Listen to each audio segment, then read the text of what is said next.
Bueno, queridos estudiantes, ya en esta vamos entonces con los dos siguientes temas de esta semana, que es el sistema fisioquímico y la composición química de los seres vivos. Vamos entonces con el sistema fisioquímico. Encontramos un concepto, es el conjunto de fenómenos físicos y químicos que está directa o indirectamente relacionada con los seres vivos. Dentro de ello encontramos fenómenos físico y químico. Un fenómeno físico es todo cambio en la materia sin que se modifique su composición o su naturaleza química. Ejemplo, los cambios de estado. Estos hacen referencia a los cambios de estado o la evolución de la materia entre varios estados de la agregación sin que ocurra un cambio en su composición. Está refiriéndose aquí al estado de la materia. Y están los fenómenos químicos, que también un estado de la materia es todo cambio que involucra una modificación de su estructura o composición. Tenemos el ejemplo de la oxidación del hierro y la fotosíntesis. Vemos que en el proceso de la fotosíntesis existe una modificación bastante proporcional en su estructura, igual en la oxidación del hierro. Ustedes han visto más o menos cuando encontramos un hierro oxidado, cómo cambia el color y cómo la textura, muchos cambios. Hay un cambio, una modificación en su composición también. Encontramos entonces también dentro de esto las soluciones. Dentro de las soluciones vemos que son mezclas homogéneas de composición variable. Sus componentes son el soluto, sustancia que se disuelve o está en mayor proporción. Las soluciones se pueden clasificar en insaturadas, que son las diluidas, las saturadas y las sobresaturadas. Encontramos que en el soluto, como decíamos aquí, es una sustancia que se disuelve o está en mayor proporción.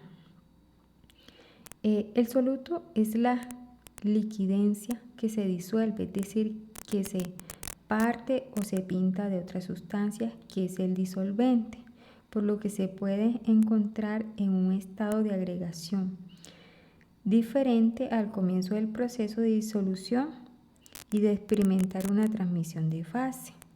En muchas ocasiones está en menor proporción al solvente. Pero dicho esto, lo más habitual es que se trate de un sólido en un disolvente líquido. Casi siempre colocamos el azúcar disuelto en agua, lo que origina una disolución líquida. Una de las características más significativas de una disolución suele ser su concentración de soluto, es decir, la medida de la cantidad de soluto contenido en ella. Cuando la disolución está formada por dos sustancias en el mismo estado, como una disolución líquido-líquido, es difícil establecer cuál es el soluto y cuál es el disolvente. Vuelvo y repito, casi siempre se coloca para que se pueda diferenciar que esté en estado sólido, como por ejemplo la sal con el agua, lo que les mencionaba, el azúcar, y tener en cuenta que sea siempre un sólido. Toda solución química presenta como mínimo dos componentes: un soluto, que ese disuelto en el otro y es solvente o disolvente que se disuelve el soluto. En el caso del azúcar, disuelto en el azúcar es el soluto y el agua es el disolvente. ¿Listo? Encontramos también las saturadas cuando el solvente no acepta ya más soluto o una determinada temperatura, por ejemplo, 36 grados de azúcar en 100 gramos de agua a una temperatura de 20 grados. Y aquí varía mucho lo que es la temperatura y también vuelve a jugar un papel importante, ya si es sólido, líquido o gaseoso, dependiendo.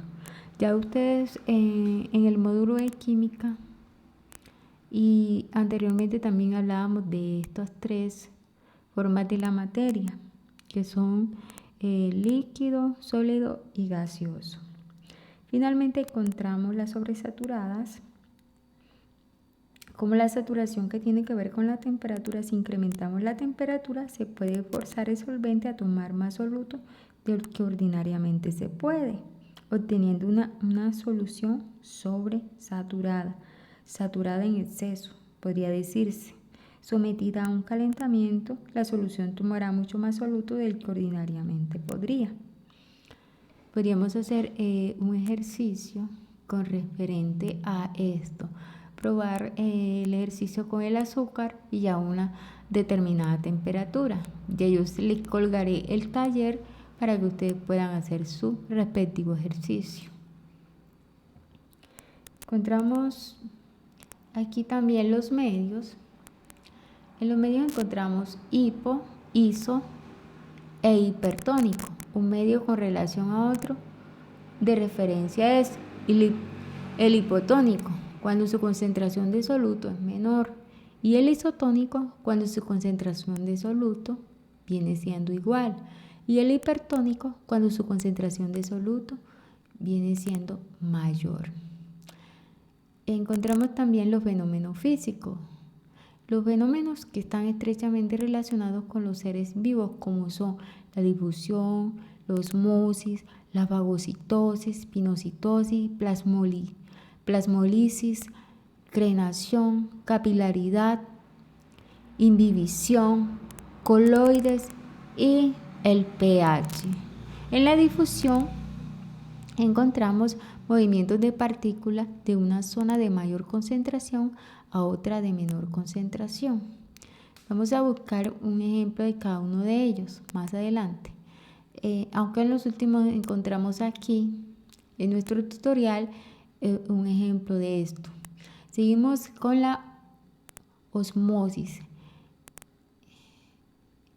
Es el aso de un solvente, generalmente el agua, a través de una membrana de permeabilidad selectiva.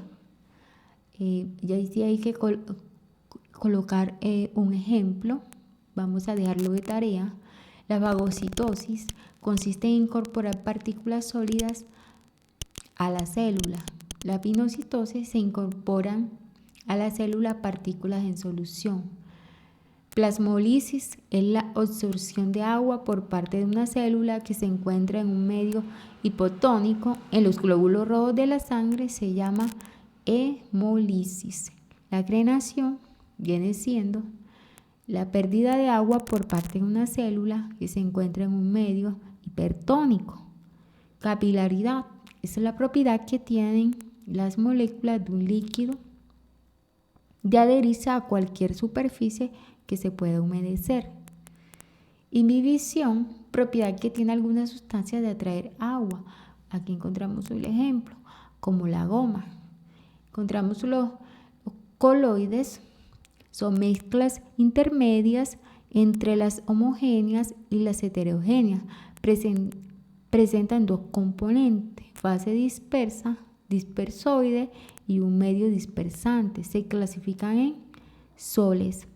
Sólido disperso en un líquido, ejemplo, la clara de huevo. Encontramos el ejemplo de la clara de huevo, es cuando un sólido está disperso en un líquido. Gel viene siendo un líquido disperso en un sólido. Jaleas, gelatina emulsiones, líquido disperso en otro líquido. Ejemplo, leche, aerosoles. Cuando el medio dispersante es gaseoso. Puede ser humo si la fase dispersa es sólida o niebla si la fase dispersa es líquida. Llamado potencial de hidrógeno, el pH. Llamado potencial de hidrógeno es una medida del grado de acidez o basicidad de una solución, de acuerdo a... Vamos aquí a continuar.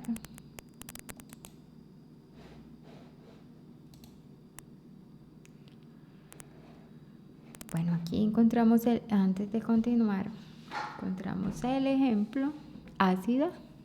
Casi nos vemos.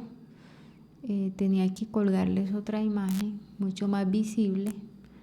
No encontramos un ejemplo más claro con la imagen, porque aquí lo que encontramos es otro concepto, como el ácido. Es toda sustancia que en solución libera patrones, originando iones, y encontramos finalmente lo que es la base. Es toda sustancia que en solución libera iones de hidróxilo. Tendríamos que buscar entonces aquí lo que son los iones, que creo que se ven en química. Mire que no me estoy enfocando mucho en lo que son estos compuestos. Simplemente los he estado como leyendo solamente. Muy esporádicamente les estoy dando una explicación, porque muchos de estos conceptos los vamos a ver en química. Entonces, como que estamos tratando de sacarlo más sencillo para que no sea la biología igual como si estuviésemos también viendo química, un poco más sencilla, viendo los conceptos esporádicamente, y se van haciendo algunos experimentos caseros, algunas tareitas, algunos talleres que yo les voy a colgar en la plataforma. Entonces así vamos viendo como los conceptos ustedes los pueden mirar en el módulo o ver este video, y ya allí, si tienen alguna duda de alguno, me la hacen saber, porque pueden necesitarla para la evaluación. Bueno, ya aquí vimos entonces toda esta parte, vimos todos estos conceptos de ácido, de base. Acá ya seguimos nuevamente con otro tema, pero muy similar. Composición química de los seres vivos. La materia viviente está formada por una gran cantidad de elementos químicos, los cuales se pueden encontrar en forma elemental o combinada. Pueden estar de manera sencilla, por decirlo de esta manera, o pueden estar combinados. Existen unos bioelementos, también llamados elementos biogénicos, hacen parte de los seres vivos. Se pueden dividir en dos grupos: macroelementos y microelementos. Y los macroelementos son los que se presentan mayormente en los seres vivos, como está el carbono, el hidrógeno, el oxígeno, nitrógeno, fósforo, calcio.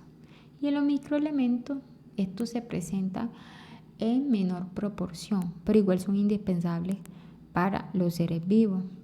Entre ellos encontramos, pues decirlo de esta manera, los más importantes: el hierro, la hemoglobina, el cobre, magnesio, clorofila, potasio, entre otros. La unidad fundamental del elemento es el átomo, el cual está formado por un núcleo donde se estructuran los patrones y neutrones, y órbitas a niveles de energía donde se localizan los electrones. Ya en el módulo hay una imagen ilustrativa, ya allí la pueden ver, yo no se las colgué acá, para explicar un poco más a detalle lo que significa este concepto. El enlace químico es la fuerza de unión que se establece entre los átomos, ya sea por transferencia de electrones, enlace iónico o por la compartición de electrones desapareados. Encontramos los biocompuestos y los compuestos inorgánicos. En los biocompuestos, también llamados compuestos biogénicos, en los seres vivos se presentan dos clases de biocompuestos, los inorgánicos y los orgánicos. En los compuestos inorgánicos, entre los compuestos de la naturaleza inorgánica que se presentan en los seres vivos están agua, gas, carbono, cloruro sódico, carbonato calcio, compuesto en base de nitrógeno, cloro, azufre, potasio, magnesio. Esto hace parte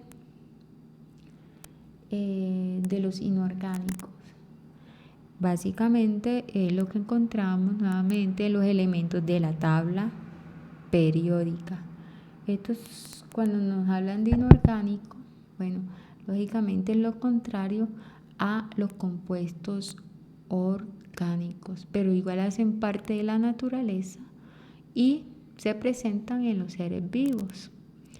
Encontramos ya entonces lo que son los orgánicos, también llamados moléculas de la vida, ya que están relacionados directamente con la estructura y el funcionamiento de cada uno de los seres vivos, incluyéndonos a nosotros.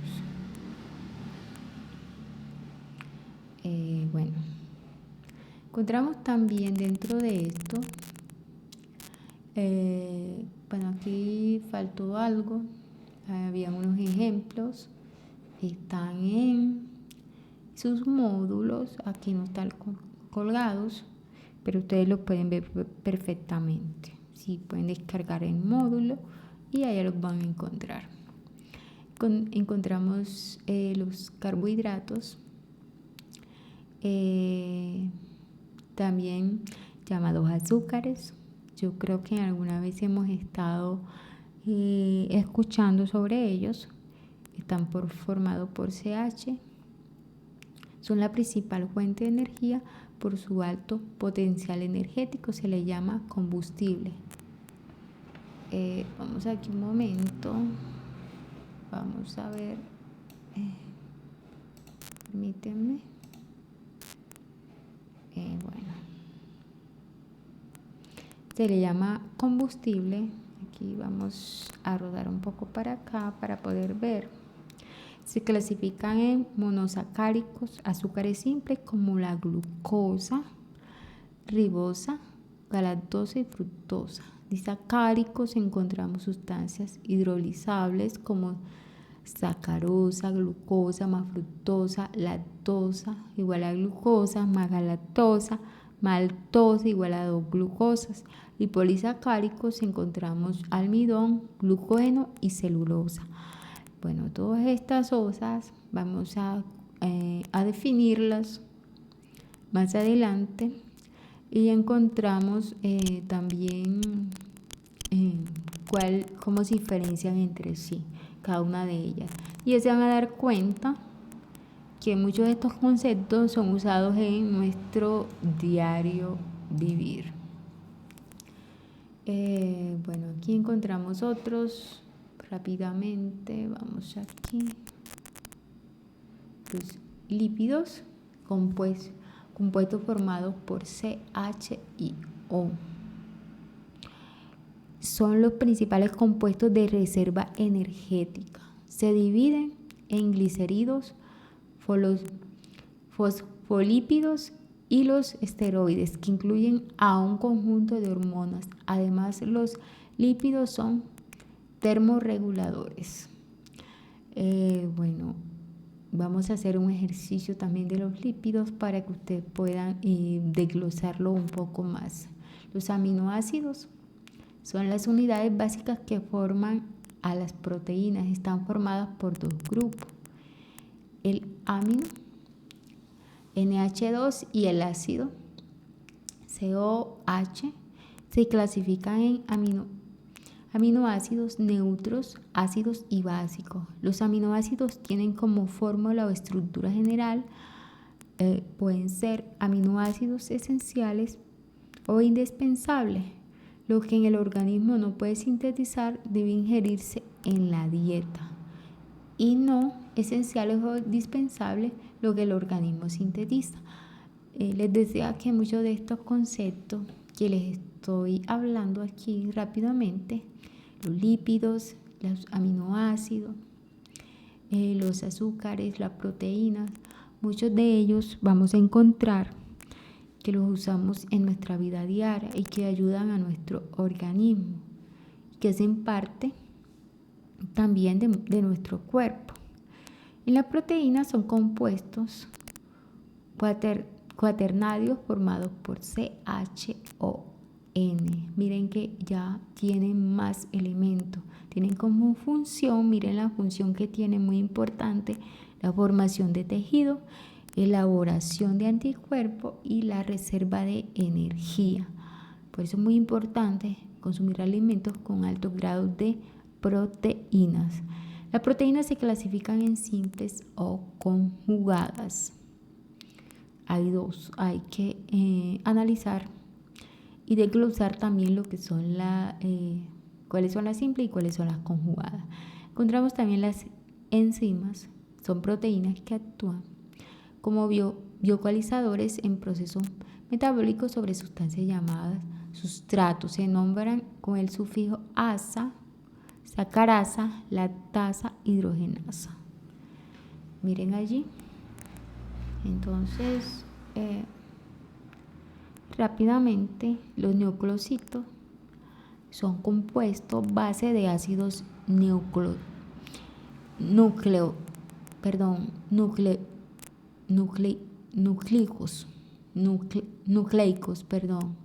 así más o menos. Están formados por 3 grupos y aquí podemos observar nucleótido, grupo fosfato más azúcar más bases nitrogenadas.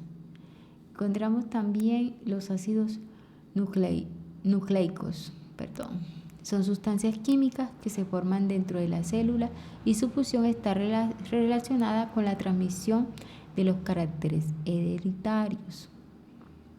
Y la síntesis de la proteína son polinucleótidos. Un poco confuso aquí al pronunciarlos, creo que me enredé, pero bueno, ahí están explícitos para que ustedes los puedan socializar un poco más y leerlos de manera menos confusa. Bueno, encontramos finalmente de estos elementos, encontramos acá lo que son las vitaminas. Son compuestos orgánicos que actúan en el organismo como precursores de otras sustancias, permiten los procesos biológicos. Su diferencia ocasiona anomalías y enfermedades. Las vitaminas se designan por las letras como la C, la B, que son hidrosolubles, y A, D, E, K, que son liposolubles. Hay que dar una definición de cada una de ellas. Bueno, definiendo esto, de pronto ustedes quedaron con duda con estos ácidos nucleicos, de pronto con las vitaminas, cuáles son hidrosolubles, liposolubles, pero bueno, todas esas dudas las vamos a ir despejando a medida que ustedes vayan haciendo algunas preguntas. Algunas de estas sí les va a tocar a ustedes con los talleres que les voy a colgar, que no son muchos, para no saturarlos, pero sí dos talleres donde ustedes puedan de pronto investigar, sacar sus propias conclusiones y despejar sus dudas respecto a todos estos temas.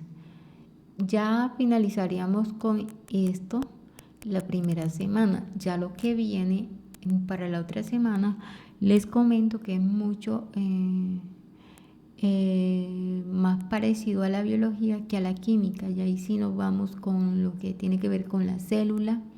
Creo que el proceso de fotosíntesis es mucho más ameno en cuanto a la biología se refiere, porque miren que aquí, como les decía, no desglosamos muy bien, solo lo hicimos de manera esporádica para que ustedes pues no se sientan como viendo dos clases de biología a la vez, pero había que cumplir con estos dos temas y esperamos despejar cualquier inquietud. Hasta ahora, bueno, terminamos aquí y nos vemos en una próxima sesión. Muchas gracias.